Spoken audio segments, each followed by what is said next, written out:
ये हकीकत है।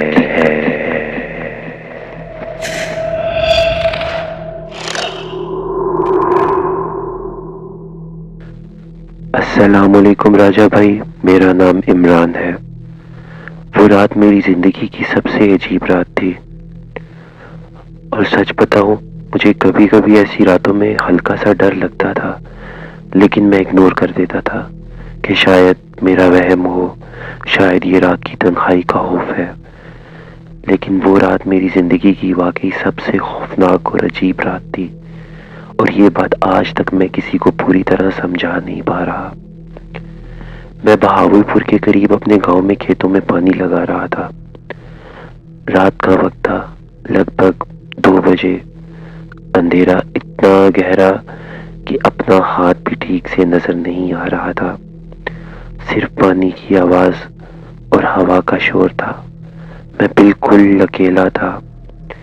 फिर मुझे ऐसा लगा जैसे दूर कहीं खेतों में किनारे पर कोई खड़ा है, सफेद कपड़ों में।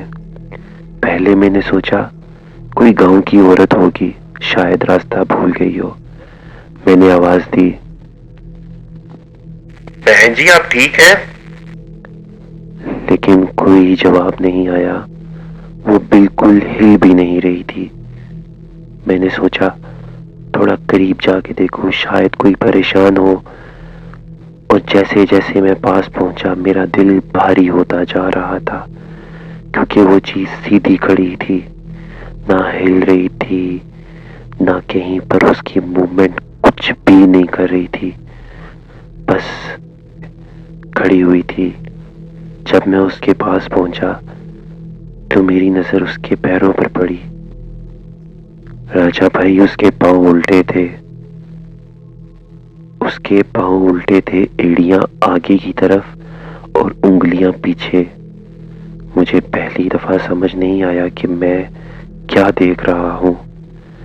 मैंने पीछे हटना शुरू किया, लेकिन उस वक्त वो चीज धीरे धीरे से मेरी तरफ मुड़ी, और जो चेहरा मैंने देखा वो इंसान जैसा बिल्कुल नहीं था। आंखें बहुत बड़ी और गहरी, चेहरा अजीब सा फैला हुआ, स्किन बिल्कुल सफेद, जैसे जिंदगी का रंग ही नहीं। और उसके दांतों पर खून लगा हुआ था। तो मैं दिल ही दिल में आयतुल कुर्सी पढ़ने लग गया। पता नहीं उसे कैसे पता लग गया कि वो अचानक से चिल्लाई, राजा भाई, मेरे तो जिस्म में जैसे जान ही निकल गई। फिर उस औरत ने बोला, रात को क्यों चिल्ला पड़ता है? आवाज औरत जैसी लग रही थी, लेकिन अंदर से कुछ हो रही था। उस वक्त मेरा दिमाग ब्लैंक हो गया। मैंने बिना सोचे भागना शुरू कर दिया। लेकिन सबसे अजीब बात यह थी कि मुझे अपने पीछे पांव की आवाज नहीं, घसीटने की आवाज सुनाई दे रही थी, जैसे कोई जमीन पर किसी को घसीट रहा हो। मैं बिना पीछे देखे भाग रहा था। बस गांव की लाइट्स नजर आती रही, और जब मैं गांव में पहुंचा, हिम्मत करके पीछे देखा, कोई नहीं था। बिल्कुल खाली रास्ता।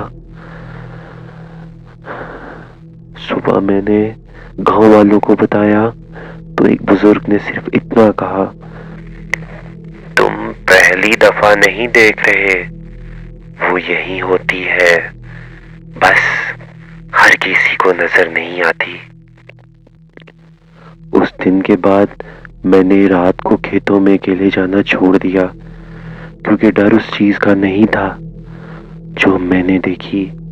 डर इस बात का था कि शायद वो पहली दफा में नहीं, पहले भी वो मेरे साथ ही थी। तो बढ़ते हैं अपनी अगली स्टोरी की तरफ। ये कहानी हमें समीर ने भेजी है, तो आइए उनकी कहानी उन्हीं की जुबानी सुनते हैं। मेरा नाम समीर है, और मैं इन चीज़ों पर बिल्कुल यकीन नहीं करता था, लेकिन जो उस रात हुआ उसने मेरी सोच बदल दी।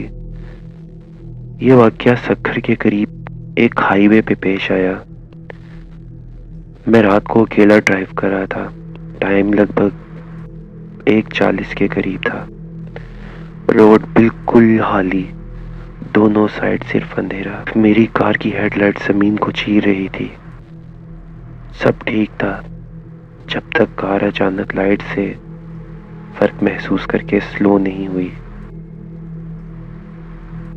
इंजन नॉर्मल चल रहा था, लेकिन स्पीड खुद ब खुद कम हो रही थी। मैंने क्लच चेक किया, गियर चेक किया, सब नॉर्मल। फिर मुझे लगा कोई चीज रोड के बिल्कुल बीच में है। मैंने हेडलाइट सीधी की और जो नजर आया वो मुझे आज तक याद है। रोड के बीच में एक आदमी खड़ा था और उसका साया हेडलाइट में नहीं बन रहा था। मैंने हॉर्न बजाया, कोई रिएक्शन नहीं। मैंने ब्रेक लगाई, कार बिल्कुल उसके पास आकर रुक गई। मैंने विंडो थोड़ी सी नीचे की और कहा, भाई रास्ता क्लियर करें। उसने धीरे से सर उठाया और उस वक्त मेरी सांस रुक गई। उसका चेहरा आधा इंसान जैसा था और आधा किसी जानवर जैसा, और उसकी आंखें बिल्कुल खाली थी, जैसे अंदर बिल्कुल आंखें ही ना हो। और उसके होंठों पर एक क्रीपी सी स्माइल थी जो नॉर्मल इंसान की नहीं होती। वो धीरे से कार के बिल्कुल करीब आया और ग्लास के करीब आकर बोला, लेट हो गए हो। मेरा दिमाग ब्लैंक हो गया। मैंने कार रिवर्स में डालना चाही, लेकिन व्हील स्लिप कर रहे थे, जैसे जमीन ने ग्रिप ही छोड़ दी हो। और तब रियर मिरर में मुझे नजर आया कि कार के पीछे कोई नहीं था, लेकिन दूर रोड पर बहुत सारे साए खड़े थे, एक लाइन में, और धीरे धीरे मेरी तरफ चल रहे थे। मैंने आंखें बंद करके सिर्फ इतना कहा, या अल्लाह आज मुझे बचा ले।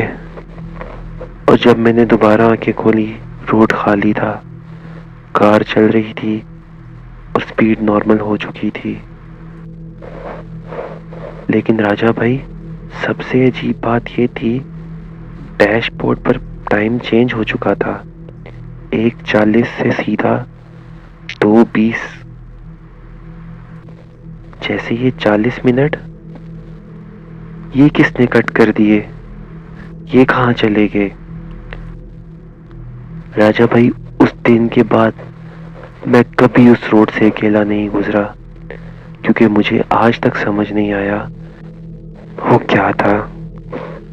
और आज जब भी मैं किसी को ये बात बताता हूँ तो वो मुझ पर यकीन नहीं करते, इसको मेरा वहम बोलकर हंसकर टाल देते हैं। लेकिन मैं ही जानता हूँ कि ये हकीकत है। तो दोस्तों, ये थी हमारी आज की कहानी।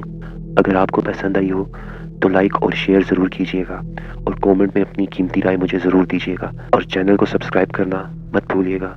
और हाँ, अगर आपके इर्द गिर्द कोई ऐसे वाक़यात हैं तो आप मुझे भेज सकते हैं। मैं आपकी स्टोरी भी अपने चैनल पर नरेट करके लगा दूंगा। बहुत शुक्रिया। अल्लाह आपको जहाँ रखे खुश रखे, अपने हिफ्ज़ व अमान में रखे और आपकी ज़िंदगी ढेरों खुशियों से भर दे। मुझे भी अपनी दुआओं में याद रखिएगा। अल्लाह हाफिज़।